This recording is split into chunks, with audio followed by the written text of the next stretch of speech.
Okay, this is the next video in the Historic Ordnance series.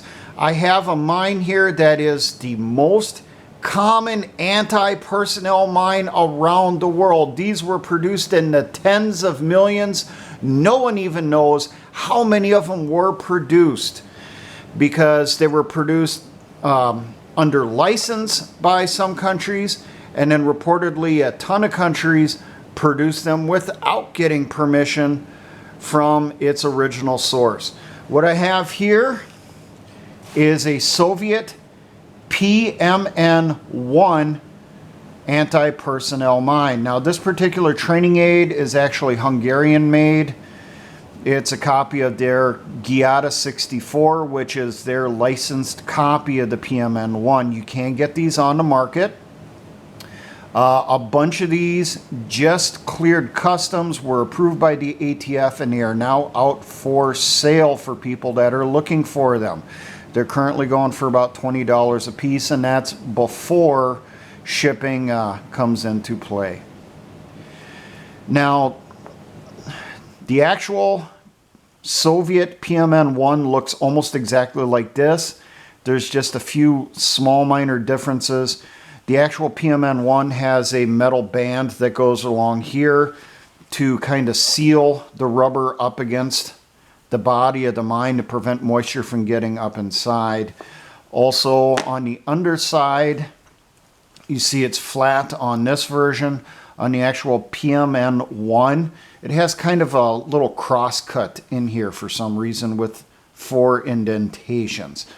Other than that, the mine looks pretty much the same. There is slight difference on the explosive content between this Hungarian version and the Soviet version, but I'm going to give you the information according to the Soviet PMN-1, because if you can emplace that, then you can emplace even the unlicensed copies around the world, even with the minor differences. Now, as I said, this is a Hungarian copy, Giada 64. I did find that it was produced by the Chinese as the Type 58, and there's a slight change in the installation for that one, which I will mention. Now, this entered Soviet service in 1950. I do not know when they ended production. Most likely they are still being produced because they're a very cheap mine to produce. The body is made out of a Bakelite plastic. The pressure plate has a rubberized cap over the top.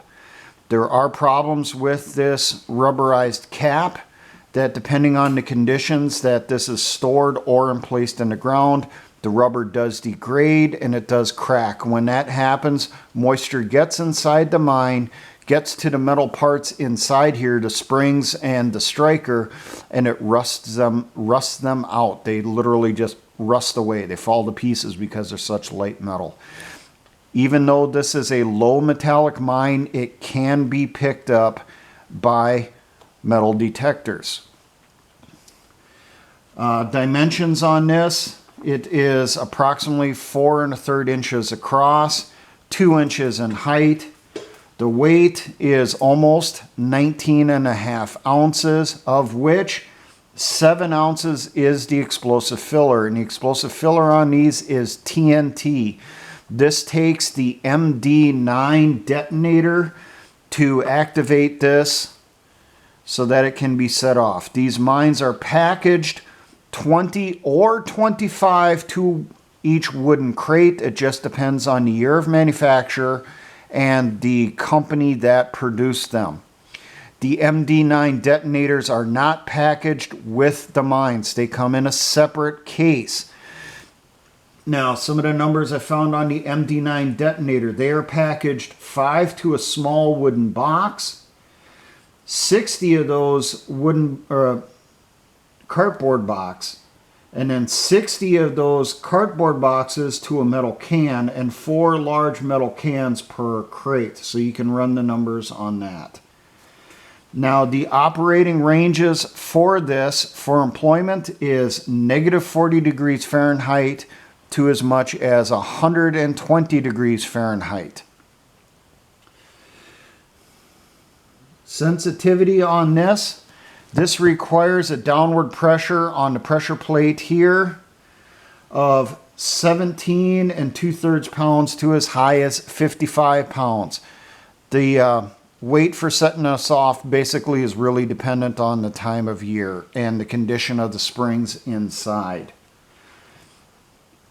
This can be buried to a maximum depth of 1 to 1.5 inches of dirt or soil over the top of the pressure plate.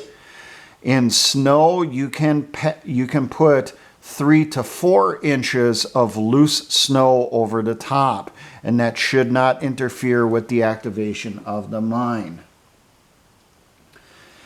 Now, these are emplaced manually, meaning by hand, or with the use of mechanical means. The mechanical means would be the PMR-1 or PMR-2 or the PMZ-4 mine laying trailers.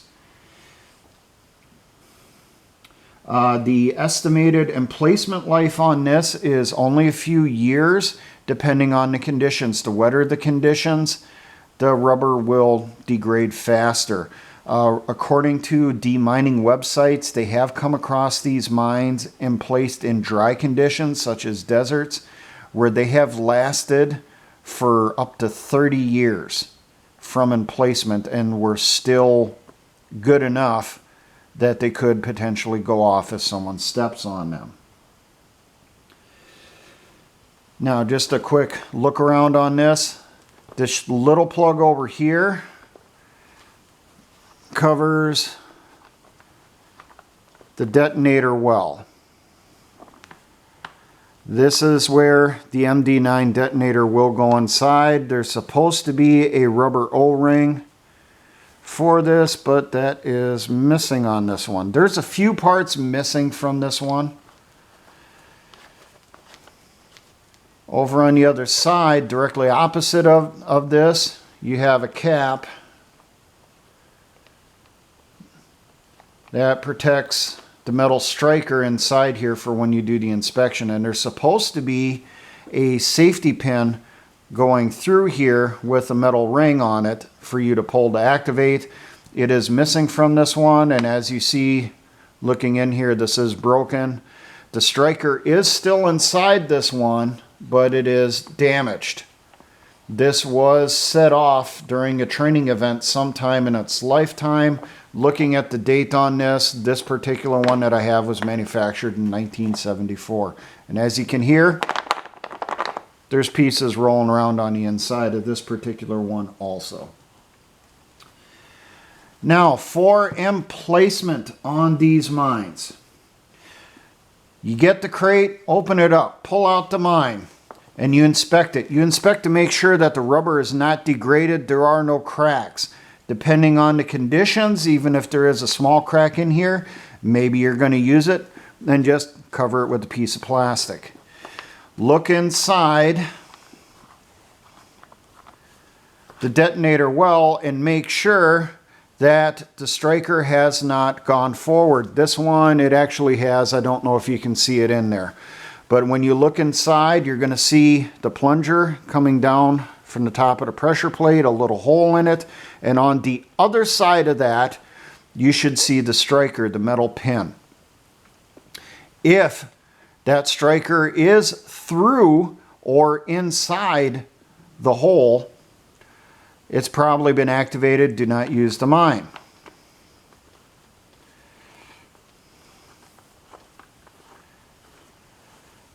Check the body, make sure there's no major cracks that would damage the integrity of the mine. Over on the other side, you'll make sure that the safety pin is through and the ring is still attached. Remove the cap here, and you'll look between the two little jaws here. There should be a little metal piece in between there. If that metal piece is there, the striker is just fine. If that metal piece is missing or it's shot forward, the mine has been activated already. Do not use the mine. After inspection, put it inside the bag that you're going to carry it up there or back in a crate, however you're going to emplace these.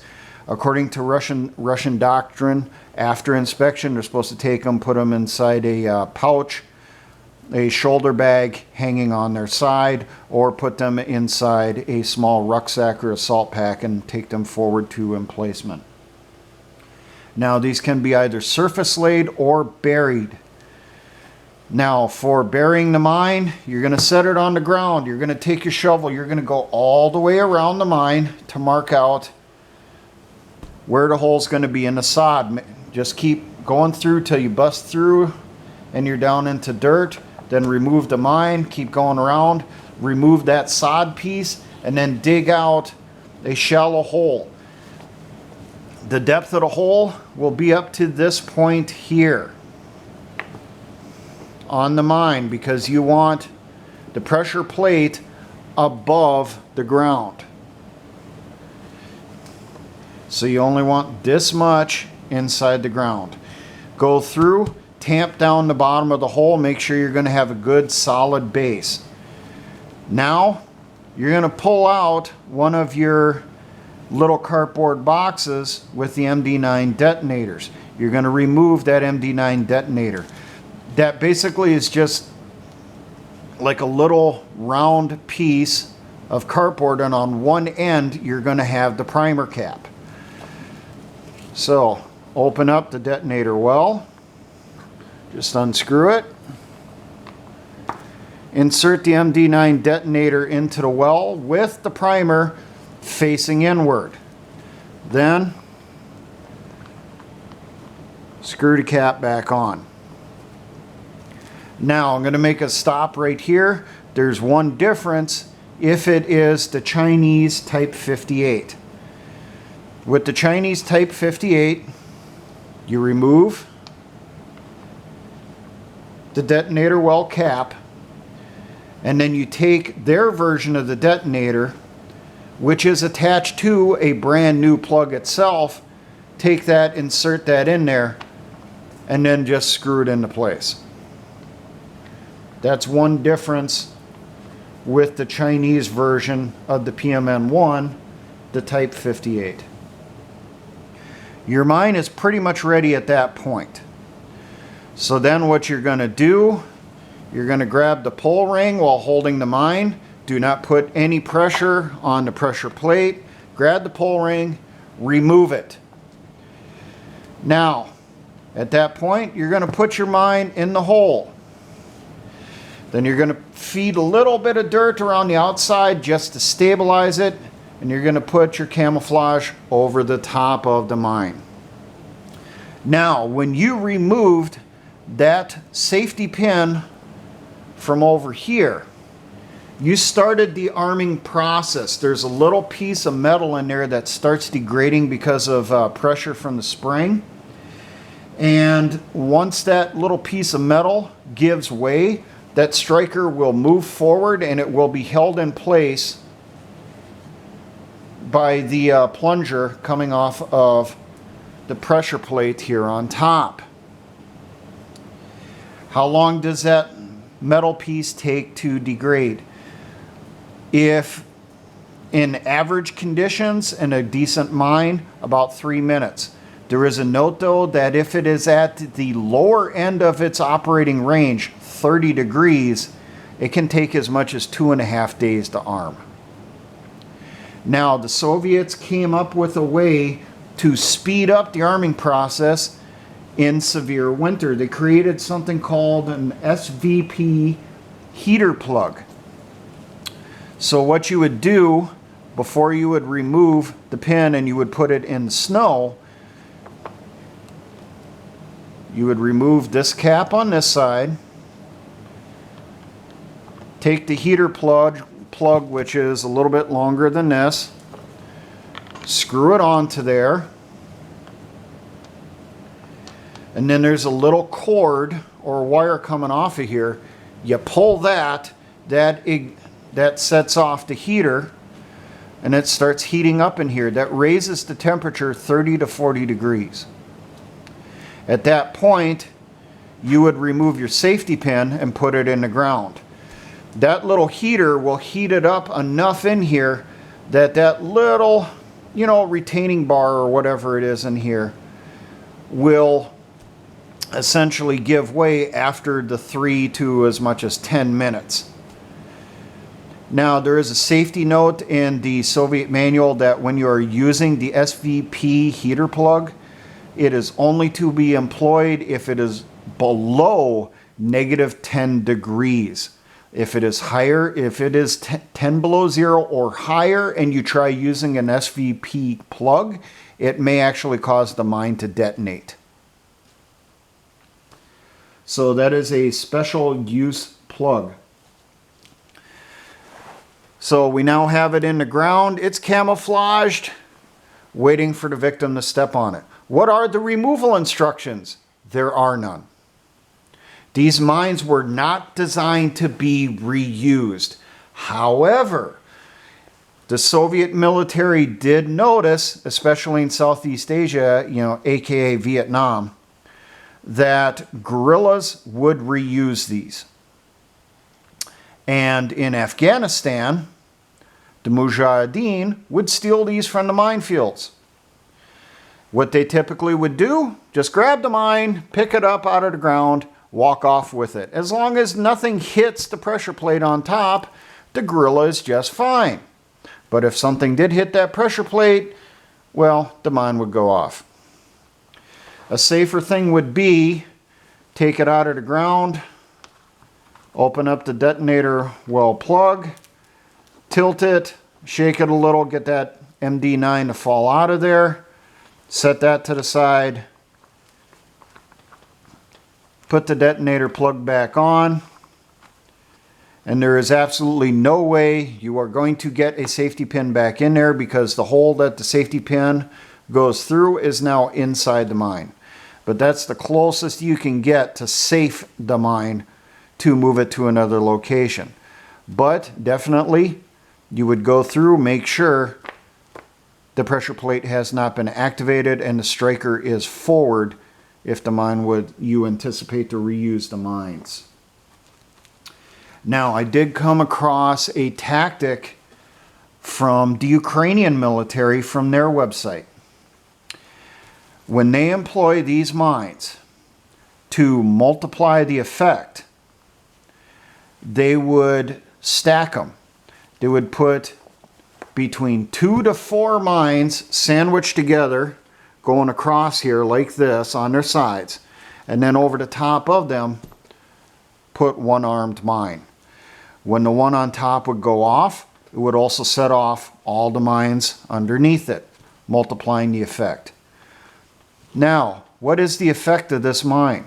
When this mine goes off, it doesn't just take off the foot. It takes off the entire leg from about the knee down, potentially going up to the hip, depending on how the person was standing on top of it when he set it off. And there are notes that depending on how close the opposite leg is to the mine when it goes off, it may take off a giant piece of the opposite leg also. These mines are referred to as black widows because someone steps on this, the chance of them surviving is really small because the possibility of them bleeding out because of how severe the injury is from this going off is really high. So there you go. The Soviet PMN-1 Black Widow anti-personnel mine. As I said, these are the most common around the world that you will encounter. They're still being used today. And reportedly, there are a few million of these still in Russian military inventories for emergency use. But they have transitioned onto the newer versions of this mine. Now, there is a booby trap version that looks almost exactly like this, and I will probably cover that in another video. I can use the same training aid for that and go through the similar steps telling you the differences between the mine and the booby trap. Now, for all my engineer brothers in the Patriot and militia movements, always remember, SAONs.